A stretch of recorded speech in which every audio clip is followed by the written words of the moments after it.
मेरा नाम है धीरेंद्र और आपका स्वागत है आपके अपने चैनल पे। आज की हम इस वीडियो में डिस्कस करेंगे लेवरेज के ऊपर क्या होता है। लेवरेज क्या होता है इसको हम पूरा डिस्कस करने वाले हैं इसी वीडियो के अंदर। हम लेवरेज को कॉन्सेप्ट सीखेंगे, साथ में हम तीनों लेवरेज के बारे में बात करेंगे, टाइप्स ऑफ लेवरेज के बारे में बात करेंगे और कैलकुलेशन सीखिए कैसे होती है उसकी, फॉर्मूला सीखिए कैसे बना उसका। तो पहले तो हम बात करते हैं कि लेवरेज होता क्या है। हिंदी में इसका मतलब होता है फ़ायदा उठाना। किसी भी चीज़ से, किसी का चीज़ को इस्तेमाल करके आप फ़ायदा उठा रहे हो, दैट इज़ लेवरेज। अब ये बिज़नेस में क्या मतलब है इसका? लेवरेज का मतलब बेसिकली बिजनेस में ऐसा होता है कि आप किसी चीज़ से फ़ायदा उठा रहे हो। वो चीज़ क्या है? फिक्स्ड, कोई फिक्स्ड कॉस्ट या कोई फिक्स्ड इंटरेस्ट पे कर रहे हो। कोई फिक्स्ड कॉस्ट या फिक्स्ड इंटरेस्ट पे करते हुए आप अपनी कोई इंटरेस्ट, आप कोई अपनी अर्निंग बढ़ा देते हो, उसे कहते हैं लेवरेज। तो लेवरेज का मतलब होता है, लेवरेज का मतलब the employment of funds to which company has to pay fixed cost, या तो वो फिक्स्ड कॉस्ट पे कर रही है या कोई ऐसा फिक्स्ड इंटरेस्ट पे कर रही है या रिटर्न पे कर रही है, दैट इज कॉल्ड लेवरेज। तो हम लेवरेज का मतलब कि ऐसे मतलब ऐसे फंड्स को कंपनी के अंदर लाना जो कि कंपनी उसको फिक्स्ड कॉस्ट या फिक्स्ड इंटरेस्ट पे करे, क्योंकि उसकी वजह से हमारी अर्निंग बढ़ जाती है। तो लेवरेज का मतलब क्या कि कोई भी ऐसा आप चीज़ का इस्तेमाल कर रहे हो जो फिक्स्ड कॉस्ट है या फिक्स्ड, आपको उस पर इंटरेस्ट देना पड़ता है और इसकी वजह से अगर आपकी अर्निंग बढ़ जाती है, उसकी वजह से लेवरेज का इस्तेमाल करके आप क्यों करते हो लेवरेज का इस्तेमाल? ताकि आपकी अर्निंग बढ़े। तो अर्निंग बढ़ाने के लिए लेवरेज करी जाती है, आपकी अर्निंग बढ़े, तो दैट इज़ कॉल्ड लेवरेज। तो लेवरेज कितने तरीके का होता है? लेवरेज बेसिकली हमारा 3 तरीके का होता है। लेवरेज 3 तरीके का होता है। एक होता है हमारा ऑपरेटिंग लेवरेज, ठीक है, एक होता है हमारा ऑपरेटिंग लेवरेज, एक होता है हमारा फाइनेंशियल लेवरेज एंड तीसरा होता है हमारा कंबाइंड लेवरेज या कंपोजिट लेवरेज। तो एक एक करके हम इसको डिस्कस करेंगे। ऑपरेटिंग लेवरेज हमारे ऑपरेटिंग इनकम को बढ़ाने में मदद करता है। इसमें हमारा इम्पैक्ट क्या आता है? सीधा ऑपरेटिंग इनकम पे। तो हम इसमें ऑपरेटिंग इनकम को बढ़ाने की कोशिश करते हैं और इसमें हम फिक्स्ड कॉस्ट का इस्तेमाल करके अपनी ऑपरेटिंग इनकम बढ़ाने की कोशिश करते हैं। फाइनेंशियल लेवरेज में क्या होता है? हम जो फाइनेंस का पार्ट है, डेट को इस्तेमाल करके हम अपनी जो अर्निंग है शेयर होल्डर की, उसको बढ़ाते हैं, दैट इज फाइनेंशियल लेवरेज।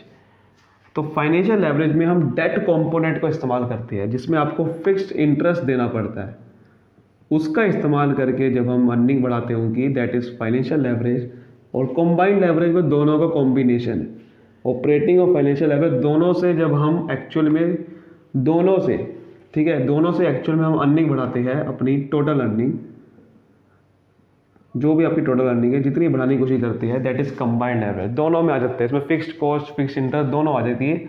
उन दोनों से हमारा एक्चुअल में कंबाइंड कितना इफेक्ट हुआ अर्निंग पे, वो हम देखा जाता है। तो एक एक करके हम इसको डिस्कस करते हैं, क्वेश्चन के थ्रू समझने की कोशिश करते हैं कि operating leverage, financial leverage and combined leverage क्या होता है। ठीक है, देखो सबसे पहले आपकी अर्निंग निकलती कैसे है, हम उसको समझना पड़ेगा। सबसे पहले सेल्स होती है, मान लेते हैं सेल्स 5 लाख की हुई है, वेरिएबल कॉस्ट 3 लाख की है, तो इसको माइनस करके सबसे पहले आता है कंट्रीब्यूशन। सबसे पहले क्या आता है? कंट्रीब्यूशन। कंट्रीब्यूशन होता है कि अब आपने एक पीस पे कितना पैसा कमा रहे हो फिक्स्ड कॉस्ट को छोड़ के, आप एक पीस पे कितना पैसा कमा रहे हो, फिर अब फिक्स्ड कॉस्ट आप माइनस करते हो, 1 लाख की मान लो माइनस करी, और उसके बाद जो प्रॉफिट आता है उसको बोलते हैं EBIT, earning before interest and tax. यानी कि जो हमने पैसा कमाया, अभी उसके अंदर जो आप आगे इंटरेस्ट पे करोगे लोन वगैरह पे, और टैक्स माइनस करोगे उसको माइनस करने के बिना वाला जो प्रॉफिट है उसको बोलते हैं EBIT। इसी को ऑपरेटिंग इनकम बोलते हैं, इसी को ही ऑपरेटिंग इनकम बोलते हैं। तो हमारा ऑपरेटिंग लेवरेज पे फोकस रहता है कि EBIT को बढ़ाया जाए। तो यहाँ से यहाँ तक जो कैलकुलेशन के लिए काम आएगा वो आएगा ऑपरेटिंग लेवरेज के लिए। तो ये सारे कंपोनेंट किससे रिलेटेड हो गए? ऑपरेटिंग लेवरेज से रिलेटेड हो गए, क्योंकि यहाँ पर हमारा मेन फोकस क्या है ऑपरेटिंग लेवरेज में? ऑपरेटिंग इनकम को बढ़ाना। फिर हम इंटरेस्ट माइनस कर रहे हैं, और आप याद करो इंटरेस्ट माइनस किस में करेंगे? फाइनेंशियल लेवरेज में। तो फाइनेंशियल लेवरेज का यहाँ स्टार्ट हो रहा है, ये डेट हमने लिया होगा उसमें इंटरेस्ट माइनस करा होगा। फिर आता है EBT, मतलब टैक्स को, अर्निंग बिफोर टैक्स, टैक्स को माइनस करे बिना कौन सा प्रॉफिट आया? फिर टैक्स को माइनस करेंगे तो आया अर्निंग आफ्टर टैक्स। अब अर्निंग आफ्टर टैक्स सारा का सारा शेयर होल्डर्स को बंटता है। तो शेयर होल्डर्स को बटेगा तो हमें ये अगर निकालना है कि एक शेयर पे वो कितना पैसा कमाएंगे, अर्निंग पर शेयर, तो हमें क्या करना पड़ेगा? 1,20,000 को उनके नंबर ऑफ शेयर से डिवाइड करना पड़ेगा। तो मान लेते हैं नंबर ऑफ शेयर 10,000 पे है, तो वो कितना पैसा कमा रहे होंगे? 12 रुपये पर शेयर कमा रहे होंगे। 10,000 शेयर्स है, कमा कितने लिए? 1,20,000 पे, तो एक शेयर पे 12 रुपये कमा रहे होंगे। तो यहाँ से यहाँ तक फाइनेंशियल लेवरेज आ जाएगा। तो हम ऑपरेटिंग लेवरेज ऊपर से निकालेंगे, फाइनेंशियल लेवरेज नीचे से निकालेंगे। तो पहले ऑपरेटिंग लेवरेज निकालना सीखते हैं। ऑपरेटिंग लेवरेज कैसे निकलता है? बहुत ही सिंपल है। ऑपरेटिंग लेवरेज निकालने के लिए आपको देखो क्या करना होता है, आपको ये देखना होता है कि ये जो ऑपरेटिंग इनकम है आपकी, वो कितने टाइम्स है आपकी सेल या कंट्रीब्यूशन का, कितना टाइम्स है। आप कंट्रीब्यूशन का ले सकते हो या सेल कर सकते हो, लेकिन जनरली हम कंट्रीब्यूशन का लेते हैं। तो क्या करते हैं हम? कंट्रीब्यूशन को डिवाइड कर दो EBIT से। अब ये डिवाइड क्यों करते हैं अभी हम समझेंगे इसको, अभी समझेंगे क्यों कर रहे हैं डिवाइड, और क्यों कर रहे हैं हम ये EBIT को क्यों निकालना चाह रहे हैं टाइम्स के फॉर्म में। देखो कंट्रीब्यूशन यहाँ पर कितना है? 2 लाख रुपये। EBIT कितना है? 1 लाख रुपये। ये आया 2 टाइम्स। अब ये 2 टाइम्स का मतलब क्या है? 2 टाइम्स का मतलब ये है कि अगर आप फिक्स्ड कॉस्ट इस्तेमाल करते हो, जो कि ऑपरेटिंग लेवरेज में सबसे इंपॉर्टेंट होता है। ऑपरेटिंग लेवरेज का मतलब फिक्स्ड कॉस्ट को इस्तेमाल करके EBIT को कैसे बढ़ाया जाए। तो अगर आप फिक्स्ड कॉस्ट इस्तेमाल करते हो तो जैसे ही आप अपना कंट्रीब्यूशन बढ़ाओगे, ठीक है, उसका दुगना बढ़ जाएगा EBIT, उसका दुगना बढ़ जाएगा। अगर मैंने कंट्रीब्यूशन को, क्योंकि मैंने कंट्रीब्यूशन से निकाला है ना, अगर मैं कंट्रीब्यूशन को 10% से बढ़ाता हूँ तो EBIT 10% नहीं बढ़ेगा, EBIT दुगना बढ़ जाएगा, 20% बढ़ जाएगा। समझ रहे हो? ये मैं कहना चाह रहा हूँ, ठीक है। तो इसी से रिलेटेड एक दूसरा फॉर्मूला भी निकला हुआ है इसका, जिसको बोलते हैं डिग्री ऑफ, ये परसेंटेज की फॉर्म में जो बता रहा हूँ वो परसेंटेज की फॉर्म में इसका दूसरा फॉर्मूला है, जो कि सबसे इफेक्टिव फॉर्मूला है, डिग्री ऑफ ऑपरेटिंग लेवरेज। तो डिग्री ऑफ ऑपरेटिंग लेवरेज हम सेल से भी निकाल सकते हैं, कंट्रीब्यूशन निकाल सकते हैं। जैसे कि हमने इस फॉर्मूले में कंट्रीब्यूशन लिया, आप सेल भी ले सकते हो, और उसमें क्या फिर आपको फर्क सेल से करना पड़ेगा, कंपैरिजन सेल से करना पड़ेगा। अब डिग्री ऑफ ऑपरेटिंग लेवरेज में हम सेल से करते हैं, मेन हमारी सेल्स होती है। तो अगर हम देखना चाहें कि सेल्स की कितना मैं बढ़ाऊँ, तो सेल्स बढ़ाने से EBIT कितना बढ़ता है, तो मुझे समझ में आ जाएगा कि ऑपरेटिंग लेवरेज फ़ायदा हो रहा है कि नहीं हो रहा है, ऑपरेटिंग लेवरेज कितना बढ़िया हो रहा है, ठीक है। सेल्स बढ़ाने से हमारी EBIT कितना बढ़ रहा है, तो हमें क्या करना पड़ेगा?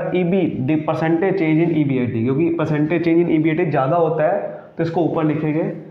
तो परसेंटेज चेंज इन EBIT ये ज़्यादा होगा, ऑब्वियसली बात है, लेवरेज ले रहे तो ज़्यादा ही होगा। और नीचे लिखेंगे परसेंटेज चेंज इन सेल्स, कि सेल्स के कंपैरिजन में, सेल्स की जब परसेंटेज चेंज हम करेंगे तो EBIT में कितना चेंज होती है। अब मान लेते हैं यहाँ पर इस कंपैरिजन में कि मैं सेल्स को 10% से बढ़ा देता हूँ, मान लेते हैं, ठीक है। तो देखो, अब देखो ध्यान से, अगर मैं 10% से बढ़ाता हूँ तो कितनी हो जाएगी सेल्स? सर सेल्स पहले 5 लाख थी, तो 5,50,000 हो जाएगी, 10% बढ़ाऊंगा ना 5 लाख का, 50,000 बढ़ जाएगी। सर वेरिएबल कॉस्ट बढ़ेगी? बिल्कुल बढ़ेगी। सेल्स बढ़ेगी तो वेरिएबल कॉस्ट भी बढ़ती है साथ में। वेरिएबल कॉस्ट क्या होती है, जितनी सेल करोगे उसके हिसाब से कितना पैसा मुझे लगाना पड़ेगा, मटेरियल के तौर पे, लेबर के तौर पे, तो वेरिएबल कॉस्ट के साथ साथ बढ़ती है। 3 लाख का 30,000 पे मतलब 30,000 और बढ़ जाएगी, ये भी बढ़ जाएगा। तो आपके सामने कितना आ गया सर, ये 2 लाख ही आ गया कंट्रीब्यूशन। तो बिल्कुल 2 लाख ही आएगा कंट्रीब्यूशन। ये भी बढ़ गया 30,000 से 10%, ये भी बढ़ेगा, ये भी 10% बढ़ेगा, तो ये आ गया सर, ये 2,20,000 का आएगा कंट्रीब्यूशन। तो कंट्रीब्यूशन भी एक तरह का देखो 20,000 बढ़ गया, यानी कि 2 लाख का 10% 20,000 होता है। अब हम फिक्स्ड कॉस्ट माइनस करेंगे। अब देखो ध्यान से, फिक्स्ड कॉस्ट नहीं बढ़ेगी, सेल्स बढ़ेगी, वेरिएबल कॉस्ट बढ़ेगी, कंट्रीब्यूशन ही बढ़ सकता है, लेकिन फिक्स्ड कॉस्ट नहीं बढ़ेगी, बिकॉज फिक्स्ड कॉस्ट फिक्स रहती है, वो आपकी डिपेंड नहीं करती आप सेल्स कितना कर रहे हो, आप कितना सामान खरीद के ला रहे हो, वो डिपेंड सेल्स पे नहीं करती। वो किस पे डिपेंड करती है, वो डिपेंड अपने जो खर्चे है उस पर करती है। खर्चे वाले ने अगर बंद कर दिया, अगर मुझे ऑफिस का रेंट देना है तो ऑफिस का रेंट देना पड़ेगा, वो ये नहीं पूछेगा आपकी सेल कितनी हुई है कि चलो भाई सेल कम हुई आज हम कम करते हैं आपका रेंट, ऐसा पूछेगा क्या? रेंट कम कर देगा आपका वो, आप कमाओ या ना कमाओ। तो फिक्स्ड कॉस्ट तो भैया 1 लाख ही रहने वाली है, तो ये हो जाएगा फिर EBIT 1,20,000। अब आप देखो जरा ध्यान से, EBIT में हम परसेंटेज चेंज निकाल रहे हैं। 1 लाख का थी 1,20,000 पे होगी, तो कितना चेंज हो गया? ओ माय गॉड, 20% का होगा ना। 1 लाख का 20% कितना होता है? 20,000 पे, तो ये तो 20,000 बढ़ गया। इसका मतलब ये 20% बढ़ा है और सेल्स मैंने सिर्फ 10% बढ़ाई थी, यानी कि दुगना बढ़ गया। तो दुगना इसका आंसर आ गया। देखो ऊपर भी दुगना आया था, ऊपर भी 2 टाइम्स आया था। यहाँ से भी आप निकाल सकते हो, यहाँ से भी निकाल लो, बात एक ही है। बस यहाँ पर आपको सेल्स का कंपैरिजन में आप कर रहे हो, यहाँ कंट्रीब्यूशन कर रहे हो, इसलिए मैं कह रहा था कि क्या कंट्रीब्यूशन लो चाहे सेल्स लो, बात एक ही है। बट बात क्योंकि हम सेम ले रहे हैं, अगर मैं यहाँ पर सेल्स ले लूँगा तो 5 गुना आएगा फिर EBIT, इसलिए हम सेल्स से कंपैरिजन यहाँ पर नहीं कर रहे, ताकि ये दोनों बराबर दिखे तब सही रहेगा। ठीक है, मेन वैसे हम सेल्स के परसेंटेज की फॉर्म में लेते हैं, सेल्स को लेते हैं परसेंटेज की फॉर्म में कंपेयर करने के लिए, और यहाँ पर कंट्रीब्यूशन ही लेंगे ऊपर। ठीक है, ये ध्यान रखना है आपने, ये ऊपर कंट्रीब्यूशन ही लेंगे ताकि ये दोनों आपका बराबर दिखे।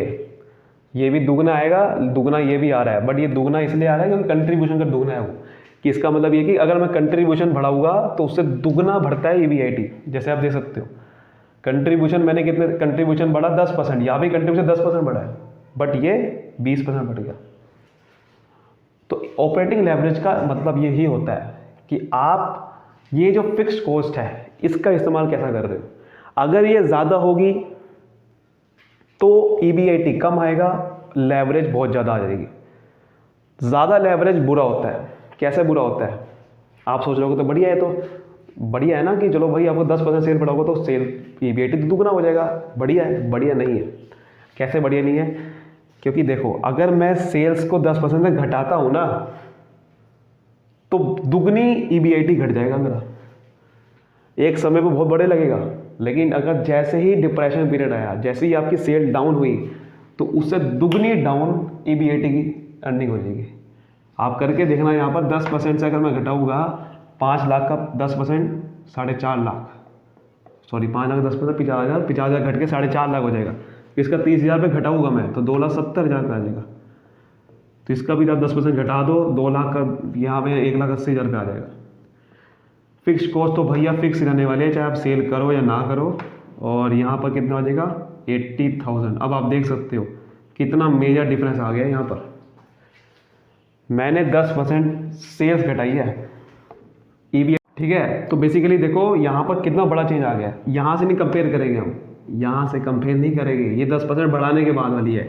यहाँ से कंपेयर करेंगे, जो नहीं बढ़ी हुई वैल्यू वहाँ से कंपेयर करते हैं ना। तो ये देखो EBIT कितना था? 1 लाख रुपए था, तो 1 लाख का 80,000 हो गया, यानी कि 1 लाख का 20% घट गया, 20,000 रुपये घट गया ना। तो इसलिए मैं कह रहा था ये 20% कम हो जाती है। ठीक है, अब हम बात करते हैं सीधा फाइनेंशियल लेवरेज के ऊपर। फाइनेंशियल लेवरेज कैसे निकाली जाती है? फाइनेंशियल लेवरेज निकाली जाती है यहाँ से, जैसे कि इसमें फोकस करते हैं EBIT को बढ़ाने का, तो अब इसमें फोकस क्या करते हैं? ये EBT या EAT को बढ़ाने का। EBT बढ़ेगा तो EAT अपने आप बढ़ेगा। वैसे हमारा फोकस EAT पे होता है, बट फॉर्मूले में हम EBT इस्तेमाल कर लेते हैं। तो हमारा फोकस क्या रहेगा, इस EBT को बढ़ाना। EBT को बढ़ाने के लिए हम नीचे रखो डिवाइड में, क्योंकि अगर बढ़ाना है इसको तो भाई हम रेशियो देखना चाह रहे हैं ना।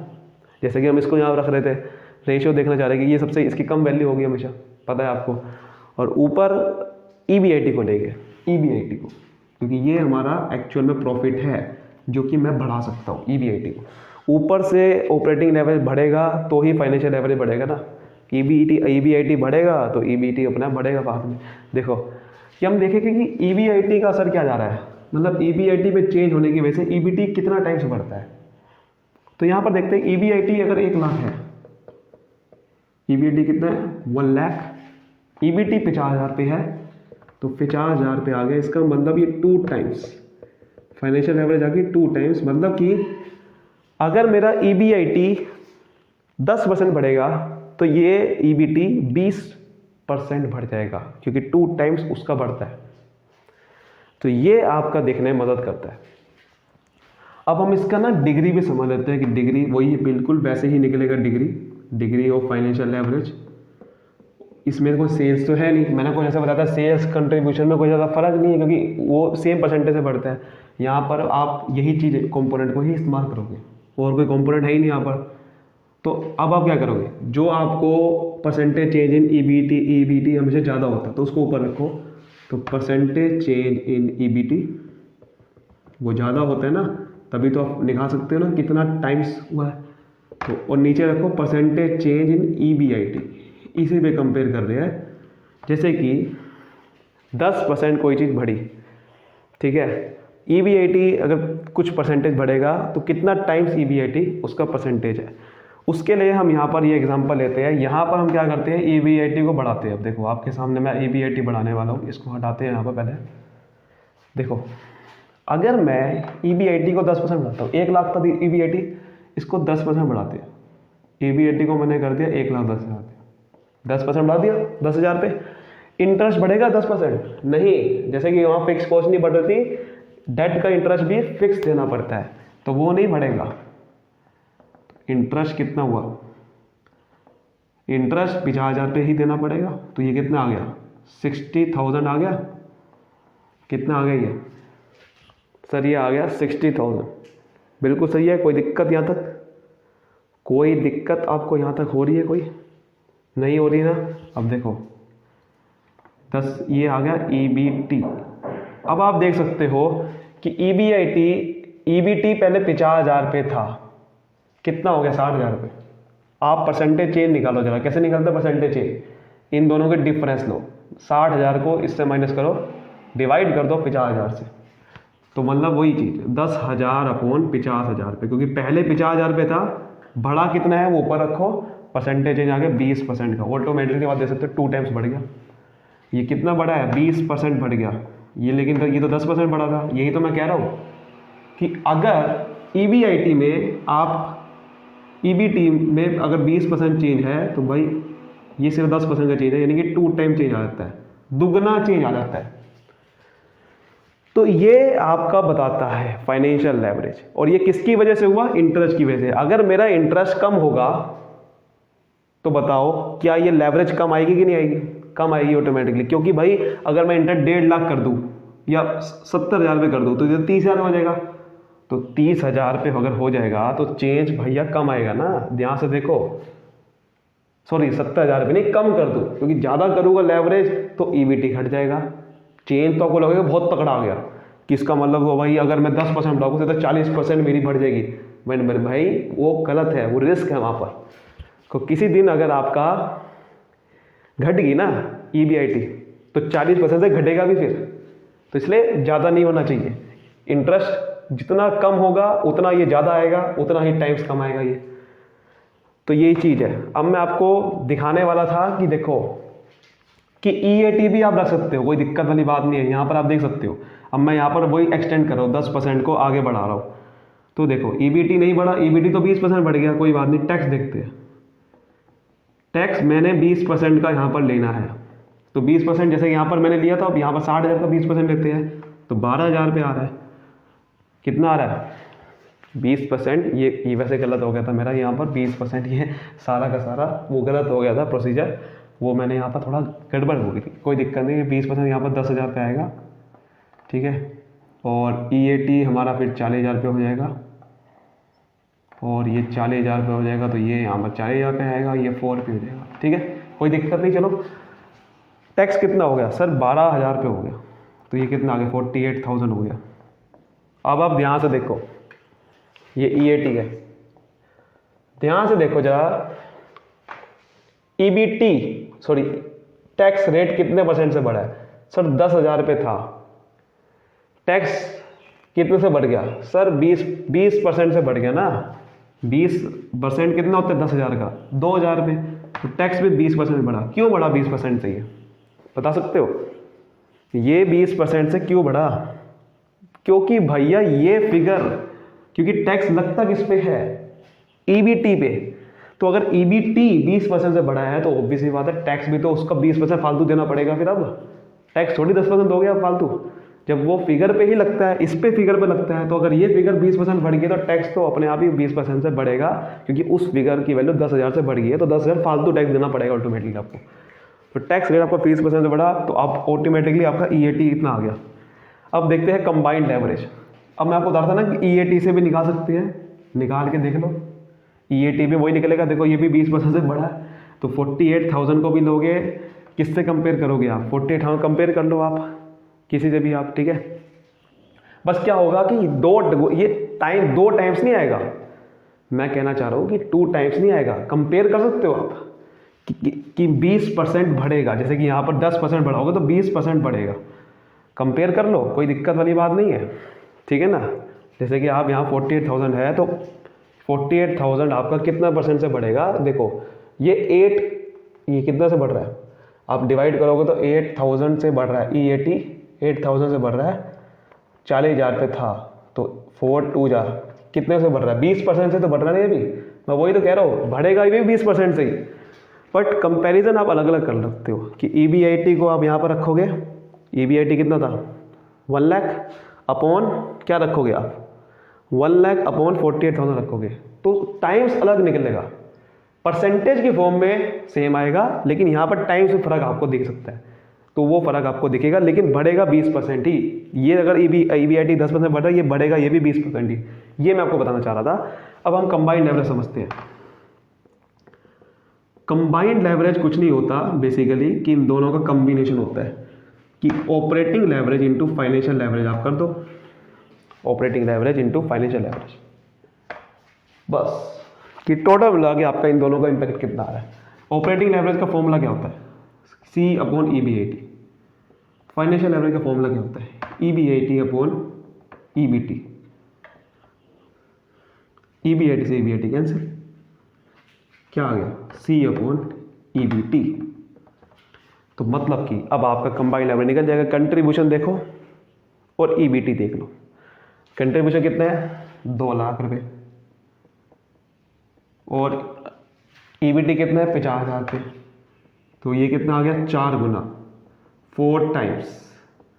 तो जैसे कि आप देख सकते हो कि आप ये 2 गुना ये बढ़ रहा है, ये 2 गुना बढ़ रहा है, 2 2 जा 4, मतलब कि अगर मैं कंट्रीब्यूशन को ऊपर 10% से बढ़ा हुआ समझ लो, तो ये 40% नीचे तक बढ़ जाएगा EBT, ठीक है। ये फ़ायदा होता है कंबाइंड लेवरेज। तो अगर मैं डिग्री ऑफ चेंज निकालूँ तो डिग्री ऑफ कंबाइंड लेवरेज निकालूँ तो वो भी बड़ा आसान है। तो डिग्री ऑफ कंबाइंड लेवरेज कैसे निकलता है? कि वही चीज़ सबसे पहले जो फिगर ज़्यादा है ऊपर लिखो परसेंटेज चेंज इन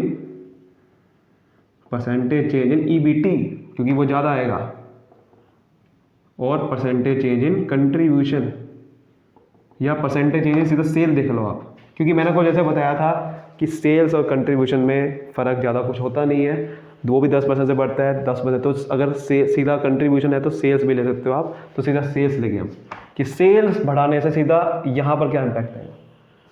लेकिन ध्यान रखना, अगर ऊपर EBT आप ले रहे थे, ठीक है, तो भाई यहाँ पर भी आप EBT ही लोगे। मैंने आपको बताया था कि अर्निंग आफ्टर टैक्स से भी कर सकते हैं, बट फिर आपको हर जगह पे ऐसे करना पड़ेगा, अर्निंग आफ्टर टैक्स देना पड़ेगा, वो फिर आपको समझना पड़ेगा। फिर आपको हर जगह यहाँ पर भी अर्निंग आफ्टर टैक्स देना पड़ेगा। उसको समझना फिर आपने। तो आपका फिर ये 2 गुना करके 4 गुना नहीं आएगा। तो सिमिलैरिटी लाने के लिए हम ये कर रहे हैं, ठीक है, इसलिए मैं कह रहा हूँ। तो परसेंटेज चेंज इन ईबीटी में कितना परसेंटेज चेंज करोगे उतना ही होगा। तो आप देख सकते हो कि जैसे मैंने सेल्स 10% से बढ़ाई, ठीक है, तो आपका उस हिसाब से चेंज आएगा। ये वाला फिगर नहीं लेनी है, मैंने यहाँ पर ईबीटी बढ़ाई थी। तो आपको ध्यान से आपको समझना है, देखो आपको पता होना चाहिए कि अगर सेल्स 10% से, देखो अगर ईबीटी में 10% से बढ़ाता हूँ तो मैं ये भी निकाल सकता हूँ कि सेल्स कितने परसेंट से बढ़ी होगी। भैया मुझे पता है ना, क्योंकि सेल्स अगर 10% बढ़ा होगा तो वो दुगनी बढ़ती है।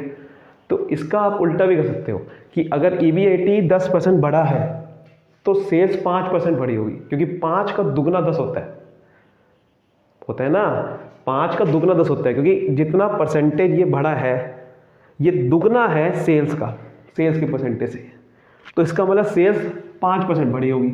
तो ये निकाल सकते हो आपकी सेल 5% बढ़ी है, तो ईबीटी कितना बढ़ा है, ईबीटी मेरे सामने 60,000 है, वो 20% बढ़ा है, तो देखो 4 गुना आ गया, 4 टाइम्स मैंने इसी से निकाल दिया। तो बहुत सारी चीज़ें आप निकाल सकते हो। कंबाइंड एवरेज का इफेक्ट क्या होता है, कंबाइंड एवरेज का मतलब क्या होता है, इसको भी समझ सकते हैं। कंबाइंड एवरेज से आपका मतलब ये निकलता है कि टोटल आपकी एक्चुअल में अर्निंग कितनी बढ़ेगी अगर मैं सेल्स को बढ़ा दूँ। बेसिकली ये होता है कि सेल्स को बढ़ा दूँ, क्योंकि सेल्स बढ़ेगी तभी कंट्रीब्यूशन बढ़ता है, ठीक है। फॉर्मूले के लिए हम यहाँ पर कंट्रीब्यूशन इस्तेमाल कर लेते हैं, लेकिन अगर मैं सेल्स को बढ़ा दूँ तो कितना मेरा एक्चुअल में सीधा अर्निंग, शेयर होल्डर की अर्निंग पे इम्पैक्ट आता है। कितनी सेल्स बढ़ो जिससे शेयर होल्डर की अर्निंग बढ़े, दैट इज कंबाइंड एवरेज। वो निकालना बहुत ज़रूरी है। और ये कंबाइंड एवरेज आपका एक्चुअल में देखा जाता है असल में। अगर ये कभी लेवरेज ज़्यादा हुआ और ये कम हुआ तो कंबाइंड एवरेज कम आएगा, ज़्यादा नहीं आएगा इतना। लेकिन अगर ये दोनों ही ज़्यादा हुए तो कंबाइंड एवरेज बहुत ज़्यादा आ जाएगा, जो कि रिस्क वाला काम है। तो ये ज़्यादा मेजरमेंट होती है इसकी। आई होप आपको बहुत ही अच्छे से क्लैरिटी आई होगी, सभी फॉर्मूलेस की अच्छे से क्लैरिटी आई है। तो वीडियो को लाइक करिए, सब्सक्राइब करिए, फैला दीजिए। थैंक यू सो मच, मिलते हैं अगली वीडियो में।